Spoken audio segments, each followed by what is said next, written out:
Crispy corn பண்ணுறதுக்கு நான் 3/4 cup அளவுக்கு கார்ன் எடுத்திருக்கேன். நான் வேக வச்ச கார்ன் எடுத்திருக்கேன்.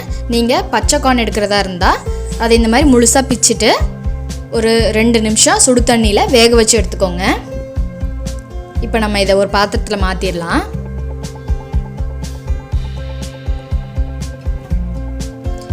கார்னில் கொஞ்சமாக ஈரப்பதம் இருக்கிற மாதிரி பார்த்துக்கோங்க. இப்போ நம்ம 1 ஸ்பூன் மைதா 1 ஸ்பூன் கார்ன்ஃப்ளவர் சேர்த்து மிக்ஸ் பண்ணிக்கலாம். அதுக்கப்புறம் தேவைப்பட்டால் கார்ன்ஃப்ளவர் சேர்த்து நல்லா மிக்ஸ் பண்ணிவிடுங்க. நான் இன்னும் 1 ஸ்பூன் கார்ன்ஃப்ளவர் சேர்த்துக்கிறேன்.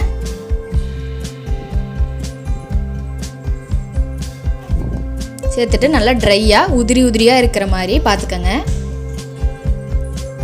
பாருங்கள், இந்த மாதிரி தனித்தனியாக இருக்கிற மாதிரி மாவு சேர்த்து மிக்ஸ் பண்ணிக்கோங்க.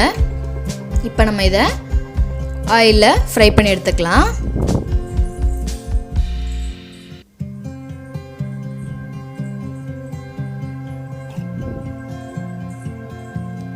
கொஞ்சம் கொஞ்சமாக சேர்த்து ஃப்ரை பண்ணி எடுத்துக்கோங்க. நல்லா கிறிஸ்பியாக ஃப்ரை பண்ணிக்கோங்க.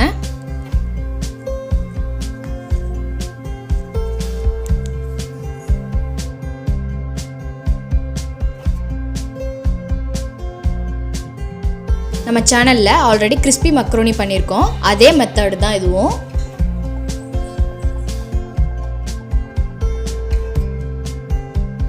இப்போ நான் அடுத்த பேட்ச் ஃப்ரை பண்ணிகிட்ருக்கேன்.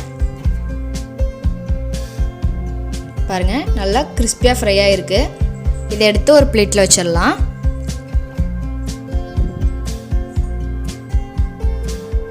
இதே மாதிரி நம்ம எல்லாத்தையும் ஃப்ரை பண்ணி எடுத்துக்கலாம்.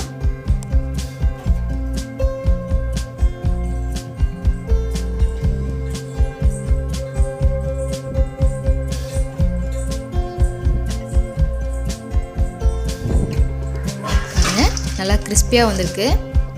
இந்த மாதிரி ஃப்ரை பண்ணி எடுத்துக்கோங்க. இப்போ நான் 1/4 ஸ்பூன் மிளகாத்தூள், 1/4 ஸ்பூன் ஜீரகப்பொடி, 1/4 ஸ்பூன் பெப்பர், அப்புறம் கொஞ்சமாக உப்பு எடுத்திருக்கேன். இது எல்லாத்தையும் மிக்ஸ் பண்ணிவிட்டு நம்ம இது கூட சேர்த்துக்கலாம்.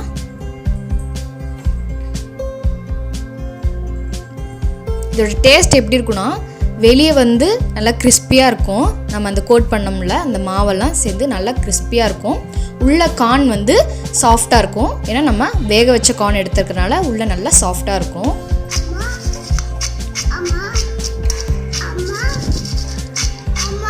முக்கியமாக குழந்தைங்களுக்கு ரொம்ப பிடிக்கும். ட்ரை பண்ணி பார்த்துட்டு எப்படி இருக்குன்னு சொல்லுங்கள். கிறிஸ்பி கார்ன் ரெடி ஆயிடுச்சு.